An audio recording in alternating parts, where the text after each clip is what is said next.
राम राम। आज हम श्रीमद् भगवद गीता की अध्याय 3 कर्म योग का श्लोक 37 संस्कृत उच्चारण और हिंदी अर्थ सहित सीखेंगे। श्री श्री का अर्थ हुआ श आधा शंकर जी वाला और र पूरा, उस पर बड़ी ई की मात्रा श्री। भग दोनों अक्षर पूरी, दोनों में अ मिक्स करेंगे। भगवानु वा और च में अ मिक्स करेंगे।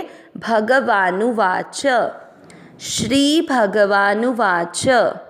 पहला चरण काम ममी अ मिक्स किया, काम ए श षटकोण में अ मिक्स करेंगे, एश। क्रो क्रो में क्र का अर्थ हुआ क आधा और र पूरा, के आर ए। क्र पे ओ की मात्रा क्रोध में अ मिक्स करेंगे, क्रोध। वापस एश श में अ मिक्स करना है, एश। पहला चरण रिपीट, काम एश क्रोध एश। दूसरा चरण र में अ मिक्स करना है, रजो गुण। ण में अ मिक्स किया, वापस रजो गुण। स में अ मिक्स किया, स मुंह के साथ आधा द, समुत। भव दोनों अक्षर पूरे हैं, दोनों में अ मिक्स करेंगे, समुद्भव।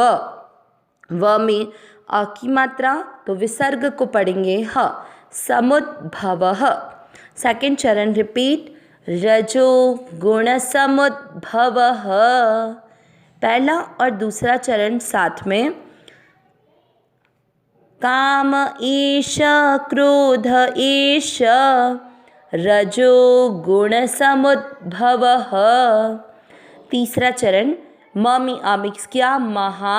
श में अ मिक्स किया, शनो, महाशनो। म में वापस अ मिक्स किया, महा। पा के साथ आधा प, पापमा, महापापमा। तीसरा चरण रिपीट, महाशनो महापापमा। चौथा चरण वी के साथ आधा द, विद। ध आधे के साथ य पूरा, य पे ए की मात्रा ये, विध्येय। ध्यान देना है, विध्येय। न में अ मिक्स किया, नमी। ह में अ मिक्स किया, नमिह, नमिह। विध्येय नमिह। व पे आई की मात्रा वै, वैरी। ण के साथ आधा म, वैरिणम। चौथा चरण रिपीट, विध्येय नमिह वैरिणम। तीसरा और चौथा चरण साथ में, महाशनो महापापमा विध्येय नमिह वैरिणम। पूरे श्लोक का उच्चारण एक साथ। श्री भगवानुवाच। काम एष क्रोध एष रजो गुण समुद्भवः महाशनो महापाप्मा विद्धि नमिह वैरिणम। एक बार फिर से, श्री भगवानुवाच। काम एष क्रोध एष रजो गुण समुद्भवः महाशनो महापाप्मा विद्धि नमिह वैरिणम। श्लोक का अर्थ देखते हैं। भगवान से अर्जुन ने पिछले श्लोक में प्रश्न किया था कि जब स्वधर्म कल्याणकारी है और परधर्म भयावह है, मतलब अपने धर्म का पालन करना एक मनुष्य के लिए कल्याणकारी है और अपने धर्म को छोड़कर दूसरे धर्म का पालन करना जब भयावह है, तो ऐसा जानते हुए भी मनुष्य स्वधर्म यानी अपने धर्म में प्रवृत्त क्यों नहीं होता। इस पर अर्जुन का प्रश्न था कि यह वासना, ऐसा लगता है कि मनुष्य न चाहता हुआ भी जबरदस्ती उस परधर्म की तरफ प्रेरित हो रहा है और पाप का आचरण कर रहा है। तो भगवान इस प्रश्न का उत्तर दे रहे हैं कि किस तरह से वो जबरदस्ती लगाने वाला ऐसा है कौन। श्री भगवानुवाच यानी श्री भगवान बोले। काम काम यानी कामना, एष एष यानी यह, क्रोध यानी क्रोध, एष यानी यह, रजोगुण समुद्भवः। रजोगुण समुद्भव यानी उत्पन्न, तो रजोगुण से उत्पन्न, महाशनो, महाशनो यानी बहुत खाने वाला, महापाप्मा यानी महापापी है, विद्ये नमीह, देखो इसमें कैसे शब्द बनेंगे, विद्धि, विद्धि यानी जान, फिर उसके बाद में यहाँ पर है न में मिक्स, यहाँ पर हो गया इम, न मीह, म पे ई की मात्रा, तो इह यानी इस विषय में, और विद्ये य पर ए की मात्रा है, तो ए न और म आधा, एनम, तो क्या क्या शब्द बने, विद्धि धन एनम धन इह, विद्धि यानी जान, एनम यानी इसको, इह यानी इस विषय में, वैरिणम, वैरिणम यानी वैरी जान।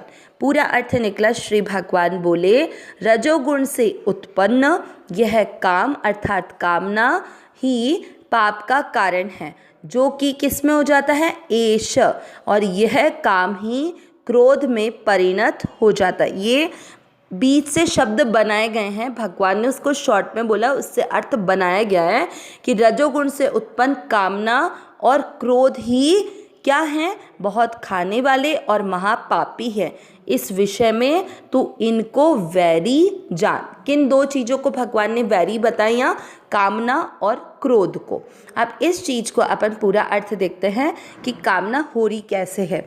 यहाँ भगवान ने बताया कि जो सांसारिक मतलब इस संसार के जितने भी पदार्थ हैं, जो कि हमें पता है कि उत्पन्न और नष्ट होने वाले हैं, ऐसा जानते हुए भी उन सांसारिक पदार्थों को जब हम सुखदायी मान लेते हैं, यानी सुख देने वाला मान लेते हैं, तो हमारा उससे राग हो जाता है। राग होने के कारण हमें ये लगता है कि इससे मुझे सुख मिलेगा, तो हमारे भीतर उसका एक महत्व दृढ़ हो जाता है कि ये चीज़ मेरे काम की है, इससे मुझे हमेशा सुख मिलता है।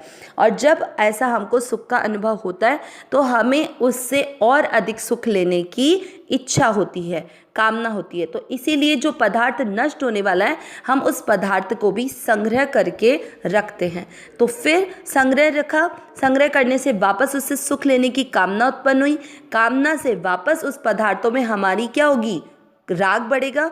तो इस तरह से राग से काम बढ़ता और कामना से राग बढ़ता है।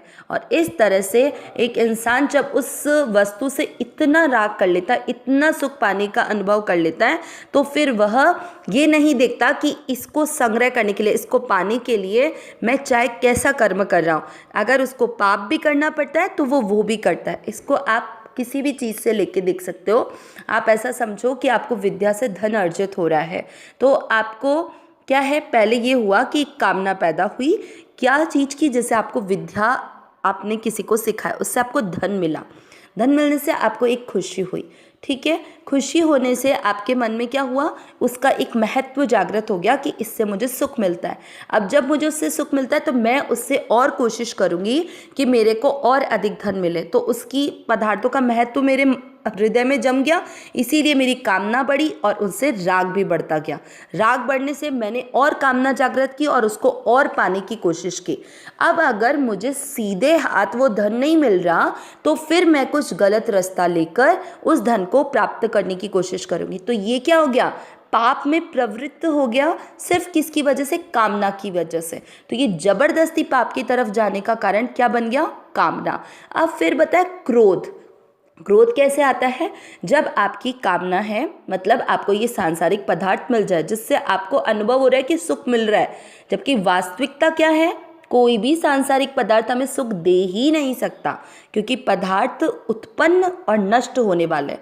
तो जो खुद नष्ट होने वाला है, तो उससे प्राप्त होने वाला सुख भी क्या है, अभी उत्पन्न होने वाला और बाद में नष्ट होने वाला है। पर हम उस बात को उस समय अपने विवेक का सदुपयोग करके नहीं समझ पाते और उसका आनंद लेते हैं। अब अगर उस कामना में किसी भी व्यक्ति विशेष ने, किसी भी परिस्थिति विशेष ने कोई भी व्यवधान यानी कोई भी बाधा उत्पन्न कर दी, तो फिर हमें क्या आ जाता है, क्रोध आ जाता है। और अगर वो कामना ऐसे ही उसी सीक्वेंस से पूरी हुए जा रही है, हमारे पास में संग्रह होता जा रहा है, हमारे को उससे राग बढ़ता जा रहा है, तो फिर हमारा उससे क्या हो जाता है, लोभ उत्पन्न हो जाता है। तो ये दो कंडीशन हो गई कि जब आपकी कामना पूरी नहीं होती तो आपको क्रोध आ जाता है, और क्रोध में आप सामने का कुछ नहीं देखते, सिर्फ आपको अपना अनिष्ट दिख रहा होता है। आपको ये लगता है कि ये मेरे सुख में व्यवधान उत्पन्न कर रहा है। फिर अगर किसी को मारना है, किसी चीज़ में कोई पाप कर्म करना है जो शास्त्र के विरुद्ध है, वो कर्तव्य कर्म करना है, वो उस चीज़ को बिल्कुल नहीं देखता।